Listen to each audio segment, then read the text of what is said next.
Bonsoir à toutes et à tous, très heureux de vous retrouver pour la présentation de vos dernières actualités à Monaco. Nous ouvrirons ce journal par le déplacement du prince souverain à Philadelphie, un programme chargé entre retrouvailles familiales, sport, environnement et diplomatie. Nous reviendrons à Monaco pour évoquer la superbe victoire de la Roca Team ce jeudi soir face au Maccabi Tel Aviv dans un match, vous le verrez, spectaculaire. Et puis l'heure d'hiver, c'est pour ce week-end. Rituel européen, nous verrons quels sont les impacts de ces changements sur notre organisme avec Benoît Mauvieux, chronobiologiste. Et puis nous terminerons par un volet culturel avec Calibro 35 qui était au programme de l'apéro-concert du Grimaldi Forum hier soir. Et nous verrons comment l'intelligence artificielle se place aujourd'hui comme un outil du processus créatif. Nous en parlerons avec notre second invité, le street artiste Andrea Ravo-Mattoni.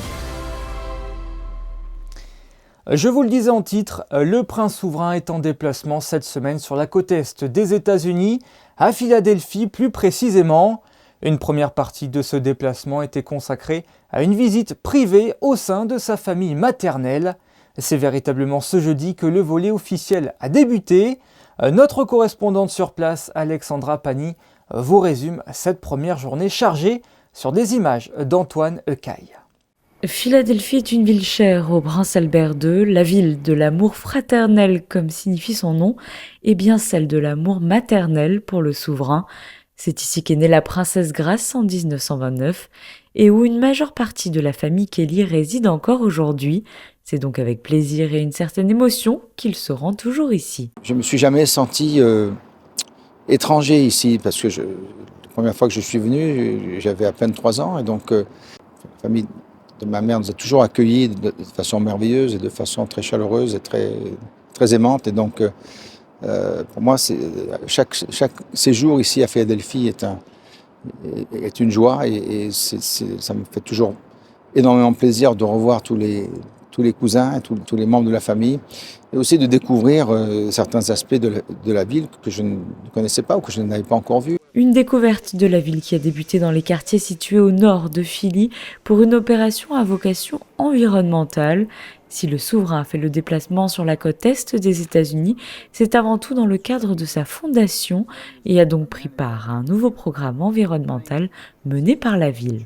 So the Philly Tree Plan is Philadelphia's first ever strategic plan for the equitable planting and care of the urban forest. So when we say urban forest, we mean all of the trees in the city, park trees, street trees, trees in people's yards, that kind of thing.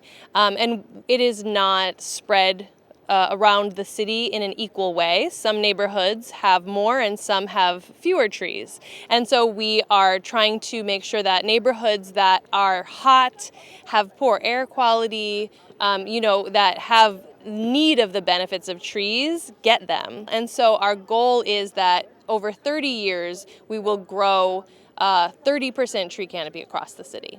Il faut apporter aussi de la valeur ajoutée à tous ces programmes qui se passent dans des sites urbains et dans des grandes agglomérations, parce que c'est là aussi où on peut faire une différence. Volet sportif également au programme, l'olympisme est une histoire de famille depuis plusieurs générations pour les Kelly et Grimaldi.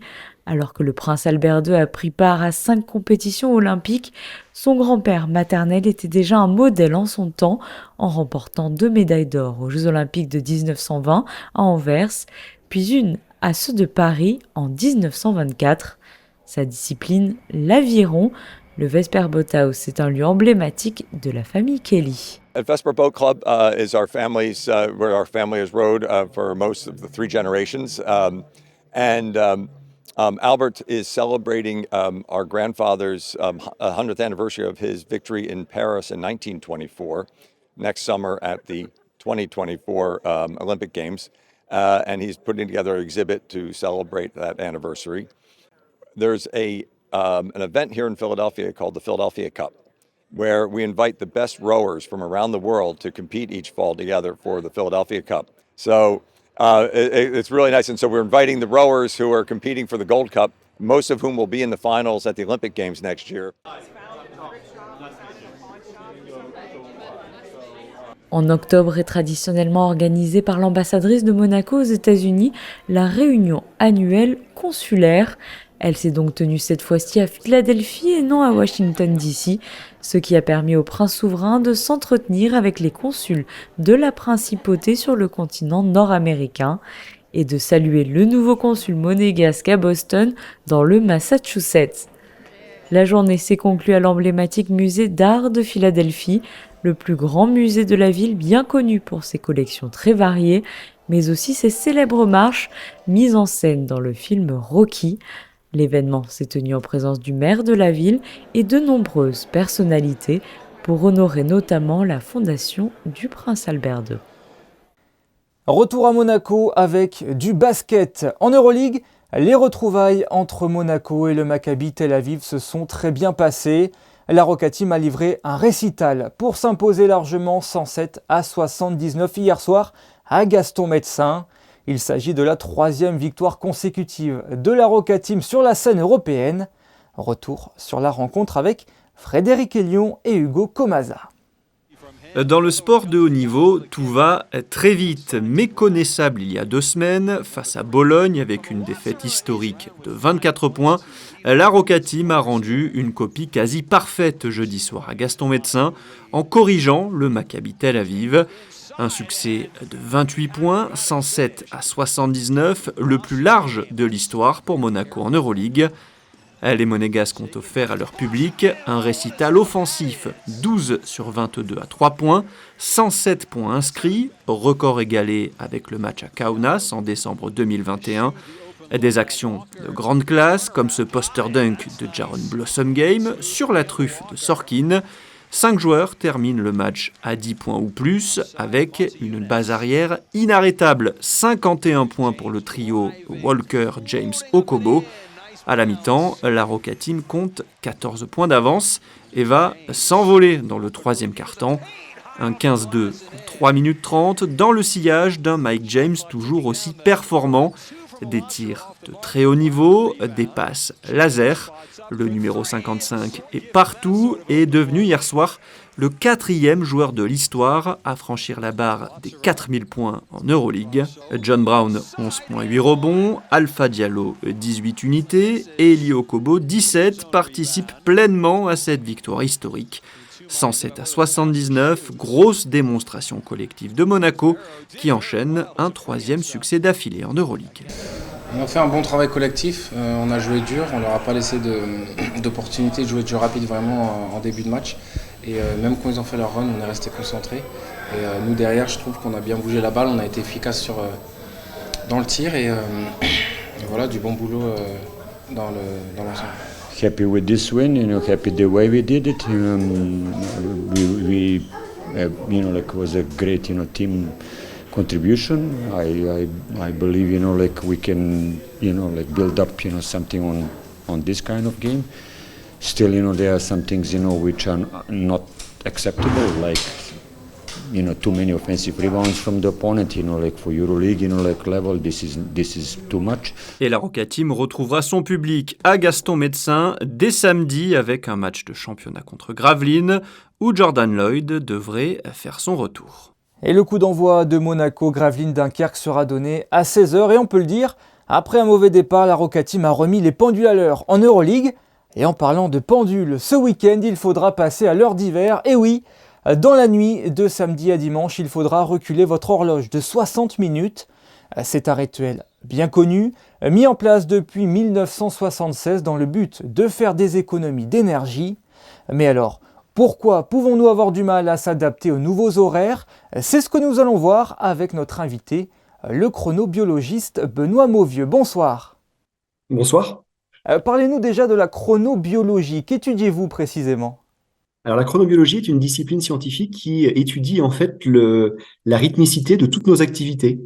C'est-à-dire que l'humain n'est pas un super-héros. De temps en temps, on a forcément des petits coups de barre et nos fonctions biologiques ne fluctuent pas de la même manière au cours de la journée. À titre d'exemple, on parle souvent de la température qui est à 37 degrés.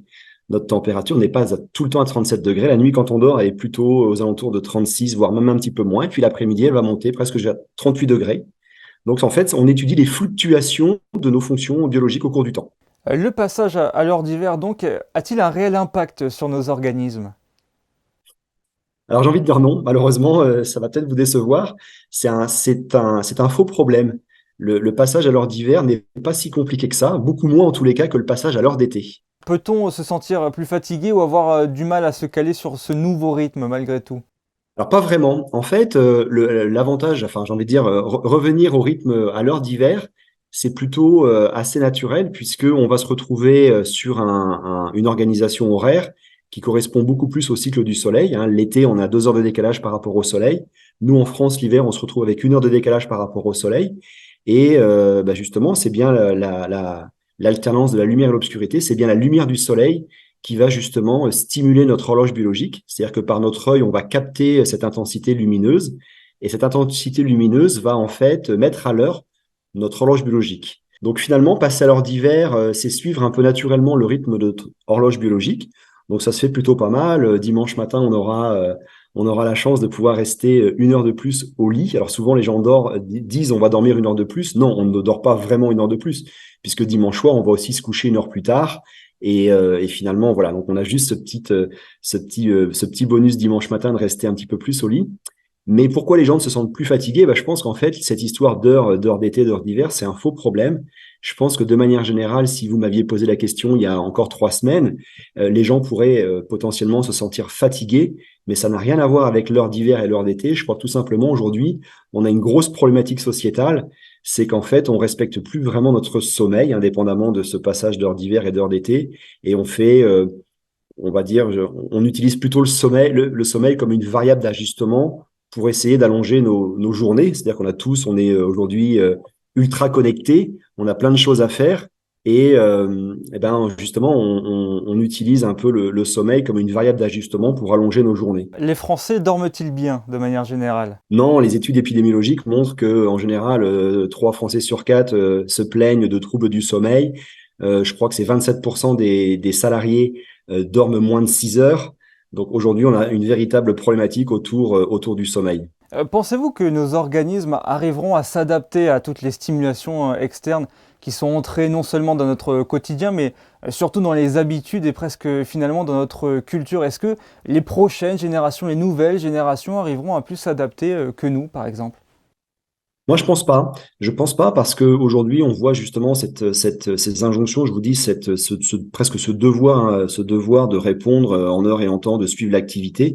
Je pense qu'on a un surmenage cognitif, on a une surcharge cognitive qui fait qu'on peut pas gérer toutes ces informations qui rentrent. Par exemple, à titre d'exemple, quelque chose qu'on connaît tous bien, c'est l'apparition du burn-out. Le burn-out, finalement, c'est une maladie qui aujourd'hui est reconnue comme une maladie professionnelle. Du temps de mes grands-parents, ça n'existait pas. Et il faut bien comprendre qu'à un moment donné, réduire chroniquement son sommeil, arriver à une dette profonde de sommeil, eh bien, ça fait que notre santé ne pourra pas fonctionner correctement. Et à un moment donné, ça va être soit le pancréas qui va dire stop parce que on va développer des problématiques de diabète, soit parce qu'à un moment donné, vous allez vous endormir au volant. Donc, je pense qu'on joue un peu les apprentis sorciers et c'est un mauvais calcul dans le temps. Vous nous avez dit que le passage à l'heure d'hiver n'avait pas de conséquences véritables sur le sommeil, mais en général, l'hiver s'accompagne souvent de baisses de morale un peu plus fréquentes. À quoi est-ce dû et comment est-ce qu'on peut prévenir à cela? Est-ce que tout le monde va bien s'adapter? Oui, en général, au passage d'heure d'hiver.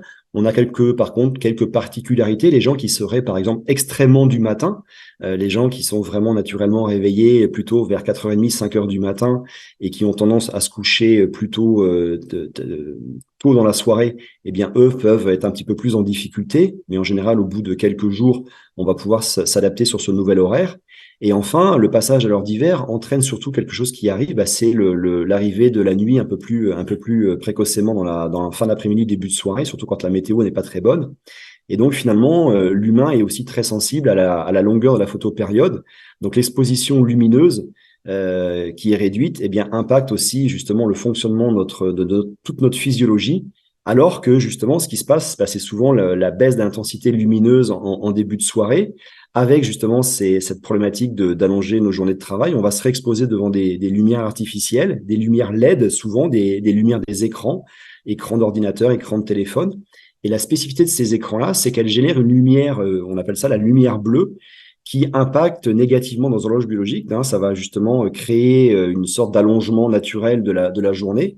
Et l'exposition à la lumière, inhibe la sécrétion de mélatonine. Donc le risque, en fait, c'est justement de s'exposer trop tard dans la soirée. Donc vraiment, la préconisation, c'est sortez le matin, allez dehors, allez faire de l'activité physique, dépensez-vous, prenez votre dose de lumière le plus tôt possible dans la journée pour justement avoir un endormissement précoce et de bonne qualité la nuit. Merci beaucoup pour tous vos conseils et vos éclairages, Benoît Mauvieux. Je rappelle que le passage à l'heure d'hiver s'effectuera dans la nuit du 28 au 29, donc ce week-end à 3h du matin. Il faudra reculer les horloges de 60 minutes. Exactement. La direction de l'environnement a fait appel au Conservatoire d'espaces naturels de Provence-Alpes-Côte d'Azur pour réaliser à Monaco l'inventaire d'une espèce dite bio-indicatrice, les libellules. Suite à cette étude, une formation a été proposée pour les différents acteurs des espaces verts de la Principauté. Tout cela dans le but de favoriser la biodiversité à travers des solutions durables. Lorraine Chevalier, expert du Conservatoire d'espaces naturels de PACA, explique au micro d'Anaïs Riu l'enjeu de cette formation.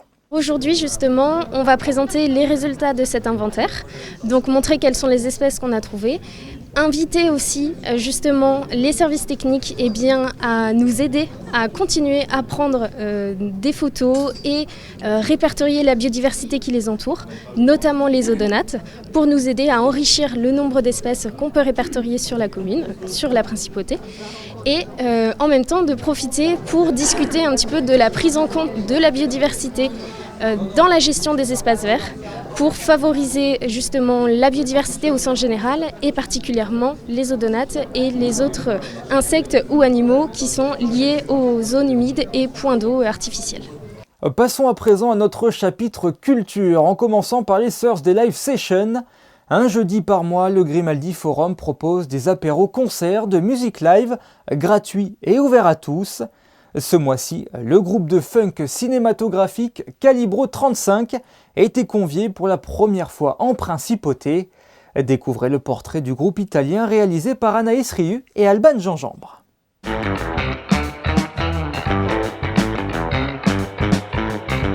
Décrit par le célèbre magazine américain Rolling Stone comme la chose la plus fascinante, rétromaniaque et authentique qui est arrivée à l'Italie ces dernières années, le groupe funk Calibro 35 se fonde en 2008 à partir d'une envie commune, rendre hommage au célèbre compositeur cinématographique Ennio Morricone.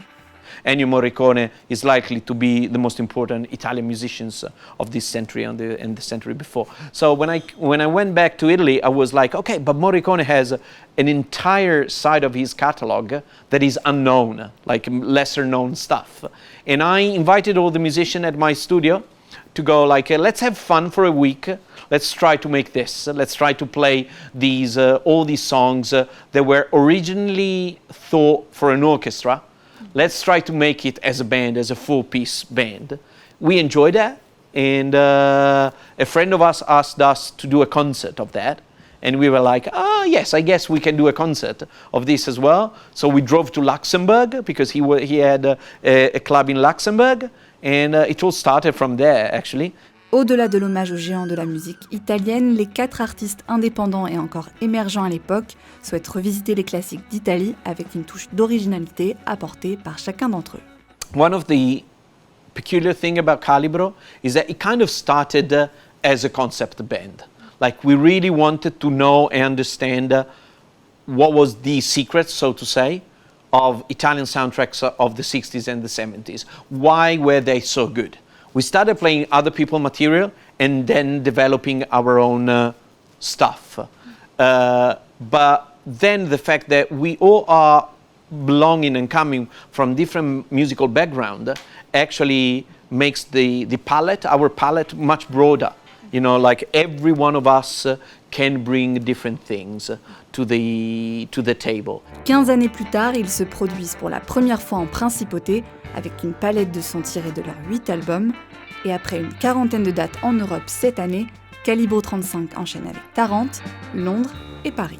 Dans la musique, l'intelligence artificielle a déjà fait ses preuves, mais allons voir maintenant du côté de la peinture. On entend parler de l'IA à toutes les sauces et souvent pour exprimer des craintes à propos de cette technologie. Aujourd'hui, nous allons parler de l'IA comme véritable support artistique avec le street artiste Andrea Ravo Mattoni, qui est actuellement à Antibes à l'occasion du Festival international d'art urbain Couleurs d'automne. Bonsoir Andrea. Bonsoir à vous. Vous faites donc partie de ceux qui voient l'intelligence artificielle comme une chance pour votre travail? Oui, on commençait en année et demie avant à utiliser l'intelligence artificielle. Je vais créer mon intelligence artificielle. Et c'est moi que je donne les références et la nourriture sur l'art ancien. Et quels qui sortent, ils sont des images incroyables. Et je fais la traduction, je fais la copie avec la bombe sur des grands murs. Et moi, je suis parti avec un grand projet sur le classicisme, mais aujourd'hui, je travaille sur le classicisme, mais avec l'intelligence artificielle, je parle des grands maîtres, mais je parle aussi de le futur. Et une chose très importante pour moi et de l'intelligence artificielle, c'est faire voir qu'il n'y a pas la substitution de mon travail. L'intelligence artificielle, c'est un outil, c'est une assistante qui va très vite. Et voilà, ça c'est mon nouveau projet. D'où vous est venue l'idée d'utiliser l'IA et comment vous en servez-vous très concrètement? Quand c'est sorti l'intelligence artificielle, la première chose, c'était que je suis resté choqué. Et comme l'utilise, je vais fonder mon intelligence artificielle qui s'appelle Inelegance et il travaille sur prompt to image.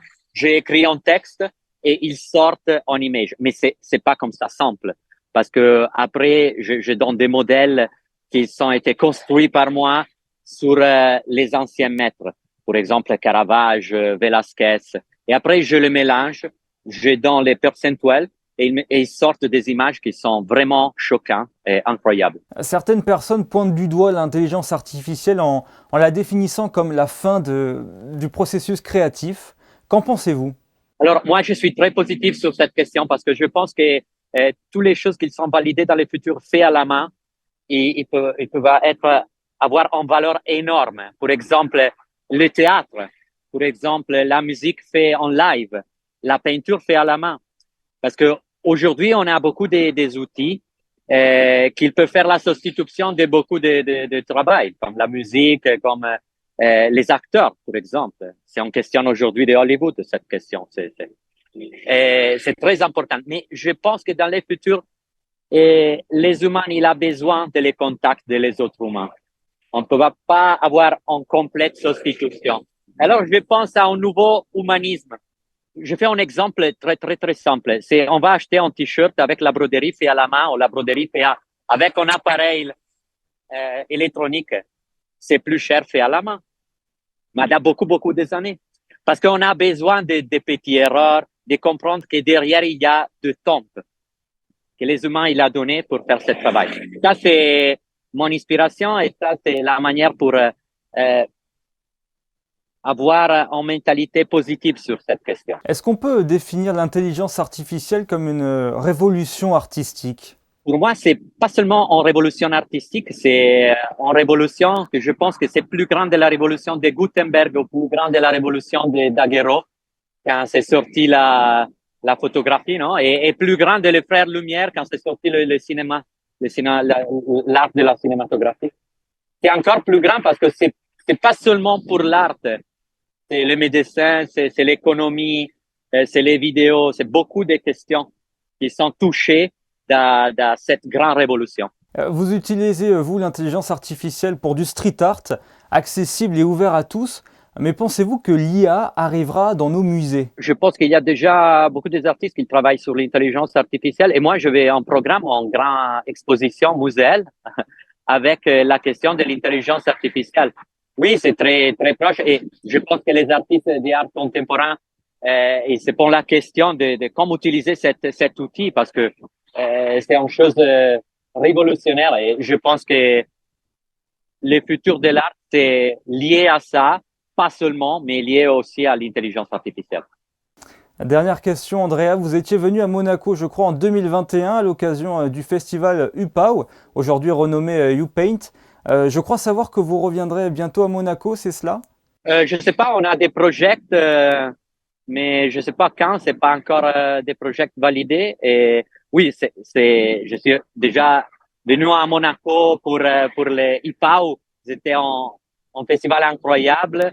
On a travaillé sur les portes, c'était incroyable. Et j'espère de retourner pour faire des autres travaux, un autre projet, sur l'intelligence artificielle, par exemple. Je sais pas. C'est tout ce qu'on espère. Merci beaucoup, Andrea Ravo-Mattoni, pour votre témoignage. Au revoir, bonne soirée.